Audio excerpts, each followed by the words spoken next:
Good morning. Well, it's June 20th, and I'm out scouting some fields. We're busy with spraying. Daryl's done a little bit this morning already.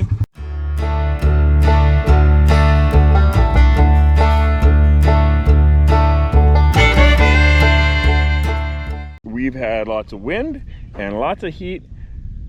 Some of the crops have done better with the heat we've gotten, and some have kind of been set back. We had like 60 plus K winds on the weekend, and our corn didn't like that so much, and neither did our oats. They kind of got brown leaves and that kind of stuff. I'm out scouting the first field of beans that we did, and it's coming along pretty good, pretty clean. We haven't sprayed it yet, and I'm thinking we'll be able to wait a little bit longer. I've been very busy checking canola fields. We are fighting flea beetles, germination, lots of issues that we've been having with canola, which is very typical at this time of the year. We all wonder, why do we grow it? But yeah, it's a lot of stress. So, but the first fields that we did, they're really starting to come around. That's what I'm doing. I'm scouting this morning, and then I've kind of given Daryl the order that I think that we should be spraying in. Back at her here again. We've been doing a bit of spraying. I'll just show you what we've been using for spraying. We actually upgraded it to this sprayer last year, I guess. This is running our second year. So what we're running is we are running an RG 1100 Rogator. What it is equipped with is a 132 foot Pommier boom. Really like this boom. Probably the biggest upgrade we did when we upgraded to this sprayer. And this is the boom, and the reason we like it is it's got a recirculating boom, is what they call it, which, to clarify, means as soon as your pump goes on, your boom is part of your agitation system. So what you'll see is, as you look up here, you've got an extra line. So you've got your line with your nozzles on it, and then on top of it is a return line. So the fluid is running through the boom all the time, agitating. So the instant you start putting chemical into the tank, we are good to go, and it's agitating and getting mixed into the boom. So you never have to charge the boom. You never have to worry about triangles like in your field or whatever as it's filling the boom. There's just many different things that you don't have to do. So anyway, so that's just a little bit about it. It's got 1,100 gallon US gallon tank on it. Right now we're running 620 by 38 floater tires. Once we get the crop gets more advanced, we will switch to skinnies, but that is what we're running here. Sprayer is the one implement on the farm, I guess. Well, some would say probably planter too, but I probably do more spraying than anyone else to this point. It's kind of my office in there. Gives me a bird's eye view, best view you can of the farm, because you literally travel over every acre while we're spraying. So you get to see, is there holes, is there gaps, does it look really good, and where is it at? So far this year we have not got what we would call a stellar crop out there. We feel very fortunate with the crop that is coming.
section control as I come up to this angle. headland. What they do is they go from green to red. And as they turn red, we've got 5 sections on this 132-foot boom. And is my hand ever not steady? As I come up to it, I'm just going to slowly start shutting off. Boom, boom, boom, boom, boom. Just like that. Yeah, this is a field, this is the first field of corn that we planted. And these are some of our better looking plants. But you can see the leaves got damaged pretty bad by the wind, but there's a new one coming up the middle here. So the wind was not good. The wind will blow the dirt and it hurts the leaves. And this is some of our better stuff. We have stuff a little bit further down. Well, it's all over the place. We have some taller corn than this and shorter. And the shorter stuff just got beaten up really bad. But it should grow through it. Well, yeah, it will, as long as that wind can stay away. But this is the last field of corn that we did. The corn was smaller, but with strip till in it, we still have our corn stalks from last year that I think they must have left it enough trash, and our plants aren't, they're not damaged at all. I would actually say this field has minimal wind damage, and I'm thinking it's because the trash and the corn, like the corn stubble from last year, was helping protect the plant. That last field I was on, that was soybeans, so there wasn't a whole lot of trash there to slow the wind down at all. But this field looks a lot better. So that's the idea that the strip tiller is supposed to do. Not supposed to work all the land. That way, if you do get lots of wind, then it shouldn't have as much damage. And this kind of just shows it there. This field was seeded substantially later, and it's not a whole lot further behind now. It's gonna have a hard time reaching knee high in we're ankle high right about now, and we always like it if it's about knee high by the beginning of July. So that's in 11 days, so that could be difficult, but it's in the ground.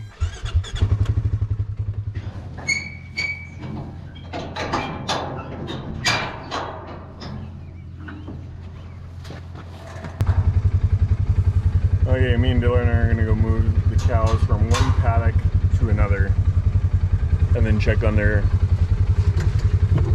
salt and mineral.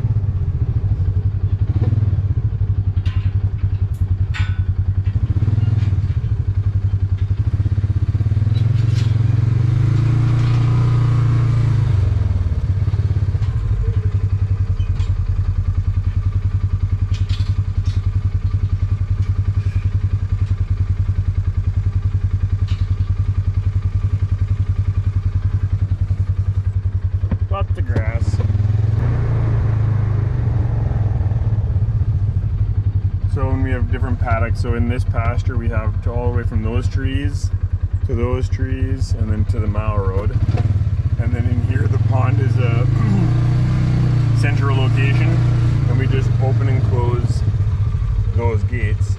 So if we want them to go in this paddock, then we just open that gate and then we close off different ones.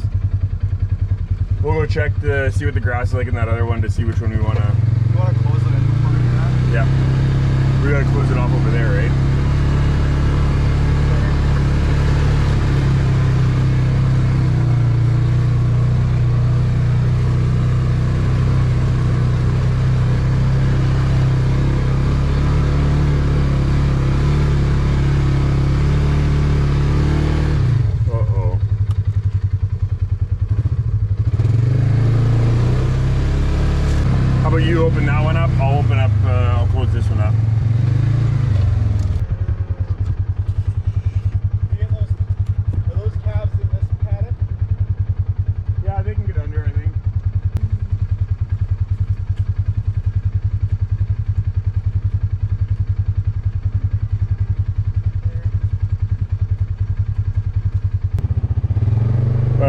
grass looks taller than that one. I think we let him in here. Yeah, this grass looks good. Oh, maybe we just call him over here. Yeah, this looks good. Agreed? Yep. Come on, let's go. Yep. Go on, girls. Yep. You pail and hit that pail and see if they come. Come on, let's go. Yep, yep, yep. They see the pail. Come on. Last year at this time, I bet you this grass wouldn't have been past our ankle. Nope. So then you can see lots of grass. Yep. They don't even want the oats, they just see the fresh grass. We'll save some for the other guys then. Come on, girls. Here, another coming. Greta's coming.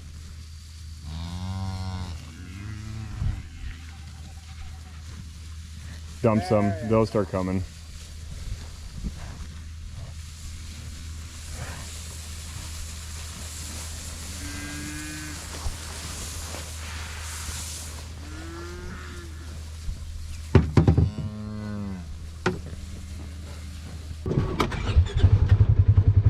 Eleanor didn't even care, she just thought this grass was better.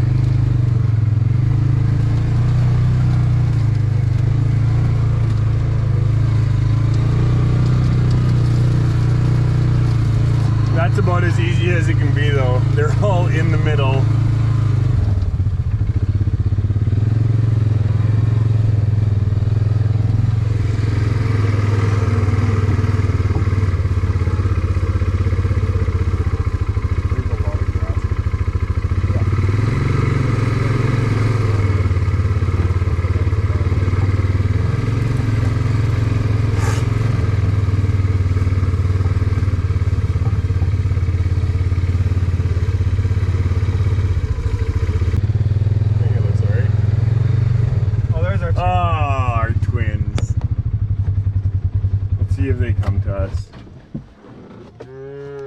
They look pretty much the exact same.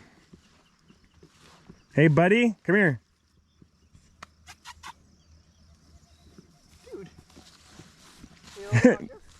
Dude. Their heads move at the same time.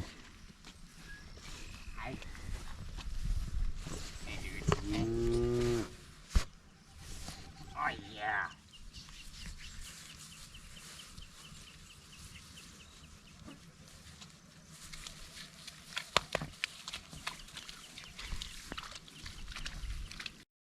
Okay, this pasture is right across the road from the other one.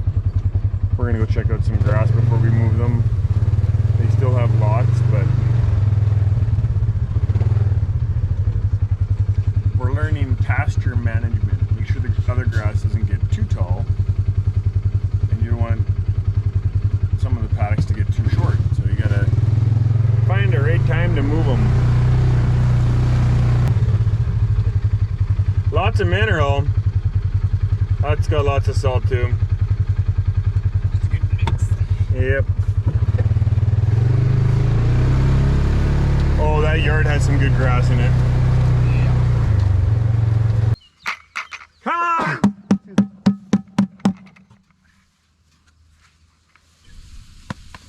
Come on, let's go!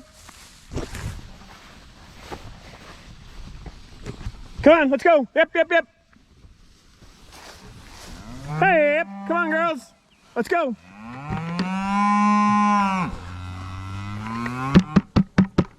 Come on, let's go! I'd almost do it on that pathway right over there. You call him in. Hey, Glossy.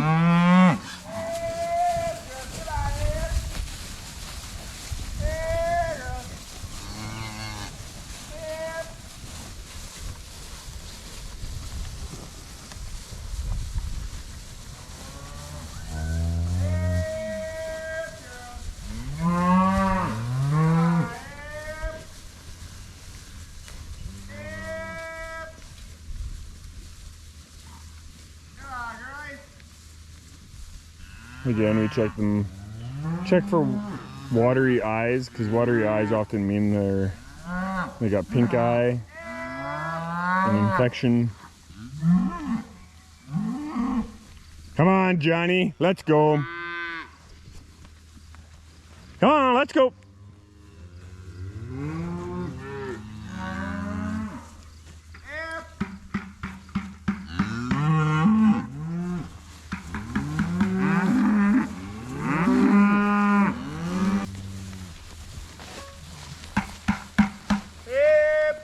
Come on, let's go.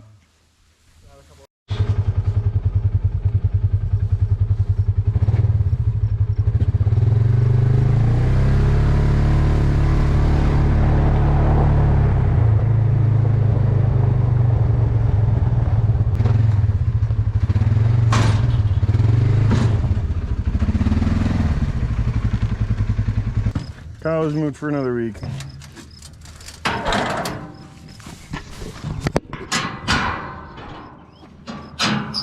Hey.